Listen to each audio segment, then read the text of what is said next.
દાહોદમાં લાઇટ બિલોમાં આવતી સમસ્યાઓને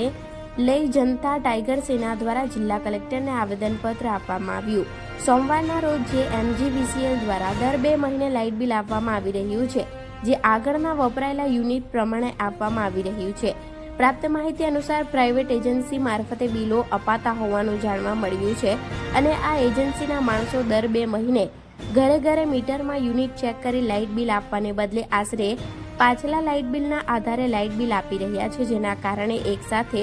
10,000 20,000 જેટલું લાઇટ બિલ ભરવા પાત્ર થતું હોય છે અને એક સાથે ન ભરી શકતા મીટર કપાઈ જાય છે, જેથી દાહોદ જિલ્લા કલેક્ટરને આવેદનપત્ર આપીને રજૂઆત કરવામાં આવી। રેગ્યુલર લાઇટ બિલ આપે અથવા આ એજન્સી રદ કરી નિયમિત કામ કરતી એજન્સીને આપવામાં આવે। જો આવું નહીં થાય તો આવનાર સમયમાં જનતા ટાઈગર સેના દાહોદ જિલ્લાની જનતા સાથે રાખીને ગાંધી ચિંધ્યા માર્ગે આંદોલન કરશે તેવી ચીમકી ઉચ્ચારવામાં આવી, જેમાં JTS ગુજરાત પ્રદેશ પ્રમુખ દેવેન્દ્ર મેડા, સામાજિક આગેવાન જયેશભાઈ સંગાડા, કૃષ્ણા ચારેલ, પરમેશ્વર પલાસ, વિનોદ માવી, શાહરૂખ શેખ, સંજયભાઈ હઠીલા, મુકેશભાઈ સંગાડા, બાદલ નીનામા, કૈલાસ પણદા તથા દાહોદ જિલ્લાના સામાજિક આગેવાનો, વડીલો, યુવા મિત્રો હાજર રહ્યા હતા। રિપોર્ટર મગન દામોર, ગુજરાત ક્રાઇમ ન્યૂઝ, દાહોદ।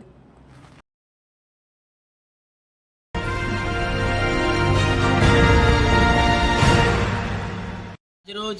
જનતા ટાઈગર સેનાના પ્રમુખશ્રીના નેતૃત્વમાં જનતા ટાઈગર સેના દ્વારા આજે એક રજૂઆત કરવામાં આવી છે। રજૂઆત નહીં કહીએ, એને અમે પીડા કહીશું। દાહોદ જિલ્લાની અંદર MGVCL દ્વારા જે લાઇટ બિલ આપવાની જે પ્રક્રિયા છે, આ લાઇટ બિલ ફાળવાની પ્રક્રિયા જે એજન્સીને આપવામાં આવી છે, આ એજન્સી શું કરે છે, પાછલા લાઇટ બિલના આધારે આશરે બિલો આપે છે અને જ્યારે વર્ષમાં 1-2 વખત જ્યારે આ લોકો સ્થળ પર દરેક ઘરે લાઇટ બિલ ચેક કરવા જાય છે, તે વખતે જે લાઇટ બિલ આપે છે એ પાછલા જેટલા બી વપરાશ થયેલા યુનિટના આધારે 10,000 15,000 20,000 50,000 જેવા માતબર લાઇટ બિલ આપે છે। દાહોદ જિલ્લો એક આદિવાસી બાહુલ્ય જિલ્લો છે, ખેતી પ્રધાન વિસ્તાર છે, આદિવાસી વિસ્તાર છે। ગરીબ લોકો આટલા બધા લાઇટ બિલ સામટું ભરી શકતા નથી, એટલે આજ રોજ અમે જિલ્લા કલેક્ટરશ્રીને એક આવેદનપત્ર આપીને એક રજૂઆત કરી છે, અમારી એક પીડા વ્યક્ત કરી છે કે MGVCL દ્વારા કાં તો આ એજન્સીને રદ કરવામાં આવે, કાં તો કામ કરતી કોઈ એજન્સી કે જે રેગ્યુલર દર 2 મહિને દરેક ઘરે ફરીને મીટરમાં ચેક કરીને લાઇટ બિલ આપે, એવી અમે આજે રજૂઆત કરી છે।